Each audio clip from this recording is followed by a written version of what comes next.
Hola, soy José Lira. Esta es una serie de videos sobre el texto Kant für die Hand, el cual podemos traducir como Kant para la mano, escrito por el filósofo alemán Hanno Debna.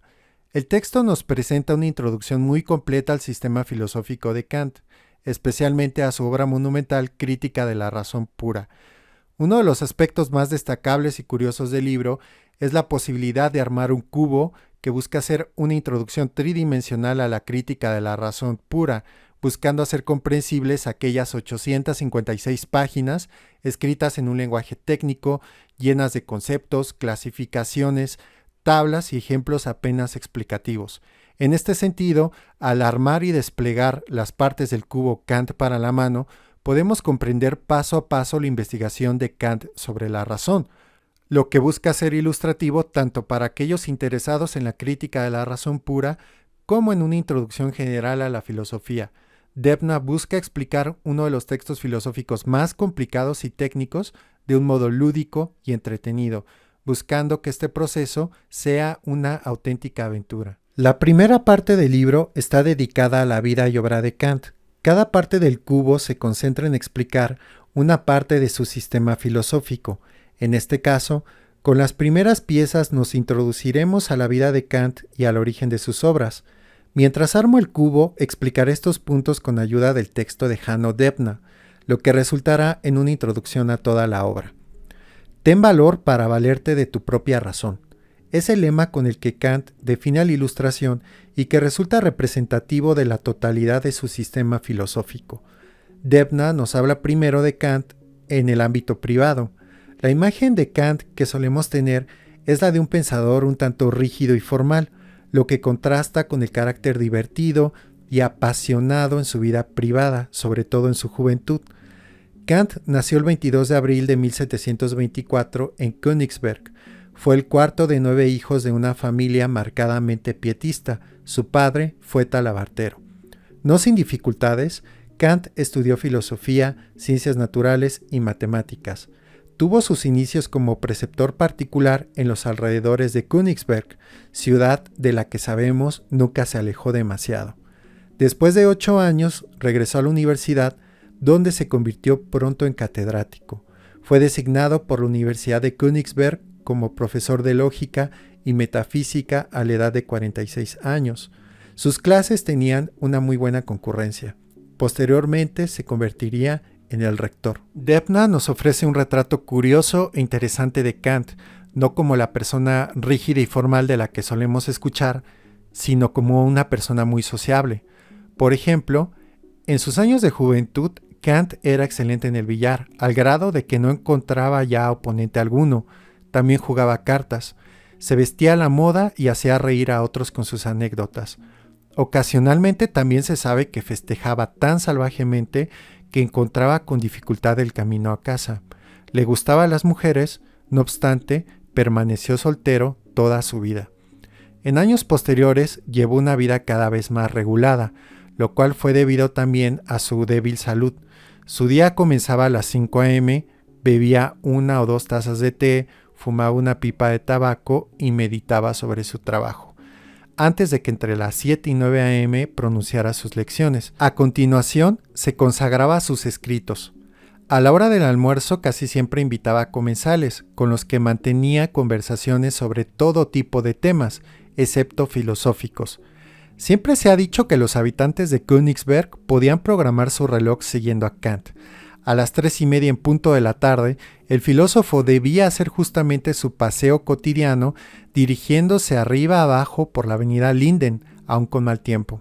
La jornada laboral concluía a las 10 p.m. cuando Kant se iba a la cama. Kant fue un súbdito leal de la monarquía prusiana, aun cuando consideró a la república como la mejor forma de Estado.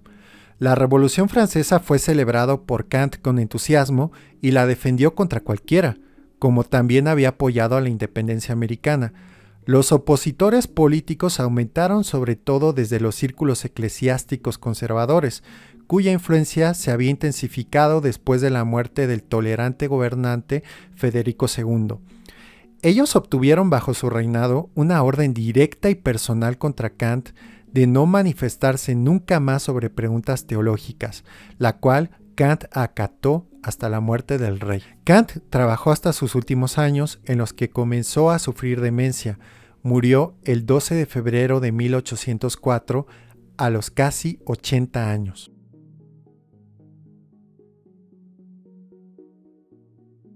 Después de esta introducción a la vida privada y académica de Kant, es hora de adentrarnos a la obra cumbre de este pensador, Kritik der reinen Vernunft o Crítica de la razón pura, en la cual se examina cómo se origina nuestro pensamiento, qué leyes sigue y cómo lo utilizamos. Es un trabajo que hasta el día de hoy ha marcado a la filosofía, a la ciencia y a la cultura. Su idea fundamental es: pensamiento y percepción son siempre también acción. Desde esta perspectiva, Kant explica el cómo las sensaciones de nuestros órganos sensitivos son ordenadas conceptualmente por el pensamiento, cómo surgen las ciencias, comenta Hanno Debna, cómo surgen las matemáticas, la física y por qué determinados errores y especulaciones son inevitables. Kant observa que la tarea de la filosofía consiste en crear orden en el pensamiento, señalando los ámbitos del conocimiento y delimitando todo lo que uno puede saber sobre todo, que en principio resulta irreconocible para nosotros. Con el examen crítico de la razón, hacemos frente al caos de las percepciones y pensamientos, estableciendo una posibilidad de percepción y alentando a nuestra facultad crítica. Hanno Debna explica cada una de las 4 palabras en el título de la obra Crítica de la razón pura. Con crítica, Kant considera una investigación o examen crítico. Kant en sí no quería criticar a la razón pura, sino cuestionar y definir sus límites. Puro, nos dice Debna, significa para Kant libre de errores y de la contingencia que son inherentes a toda experiencia. Por eso puro tiene también el mismo significado que necesario y válido en general.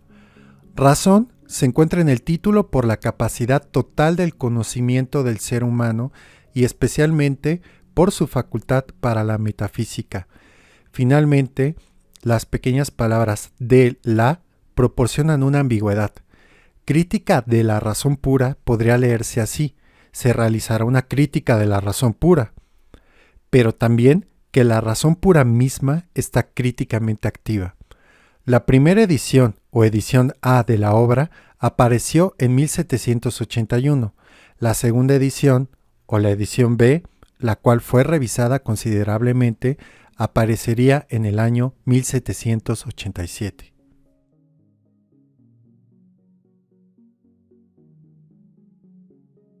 Dos cosas llenan el ánimo con siempre nueva y creciente admiración y veneración: el cielo estrellado sobre mí y la ley moral en mí. Con este dicho de Kant podemos introducirnos al conjunto de su obra, que comprende ambos ámbitos de investigación, el mundo físico y el mundo moral. En los años de su fase precrítica, escribió mucho sobre temas científicos. Escribió sobre el fuego, la formación del viento, como también lo que hoy conocemos como astronomía, física y teoría de la evolución. Admiraba la imagen mecánica del mundo de Isaac Newton y los resultados exactos de su física matemática. Simultáneamente estaba apasionado por la metafísica, por aquel ámbito de la filosofía que trata las preguntas fundamentales sobre la esencia de las cosas y el sentido de la vida. Enseñó principalmente metafísica, lógica y estética, como él las conoció en la tradición de la filosofía racionalista alemana. Adicionalmente, se impresionó por filósofos de direcciones completamente distintas, por ejemplo, por el empirista escéptico escocés David Hume, quien lo había despertado de su sueño dogmático, y por el filósofo francés de la naturaleza Jean-Jacques Rousseau, quien lo alejaría de la soberbia intelectual.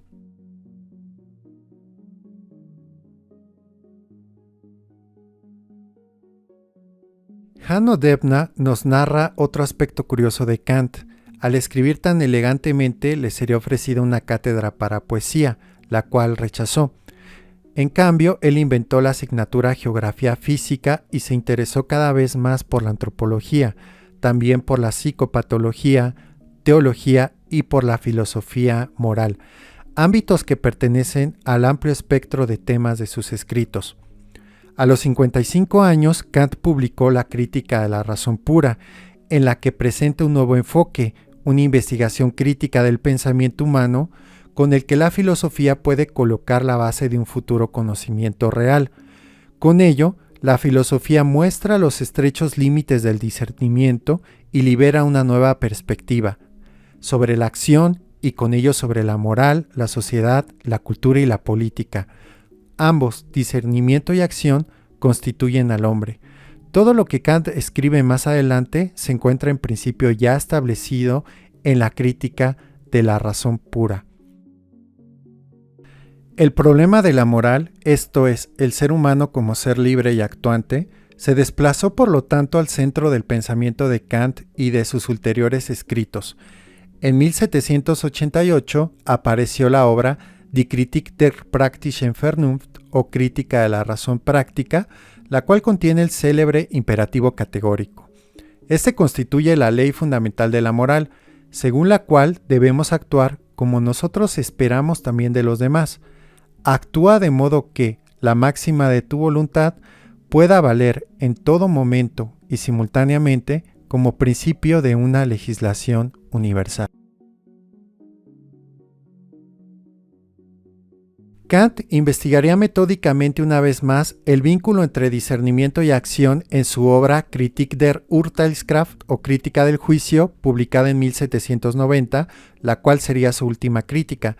En su obra poscrítica, Kant se dedicaría de nuevo especialmente a la moral, esta vez desde una perspectiva sociopolítica, como es el caso de Metaphysik der Sitten o Metafísica de las Costumbres y del escrito Zum ewigen Frieden o Hacia la Paz Perpetua, donde desarrolla la idea de una comunidad internacional de estados, ideal hoy buscado por Naciones Unidas.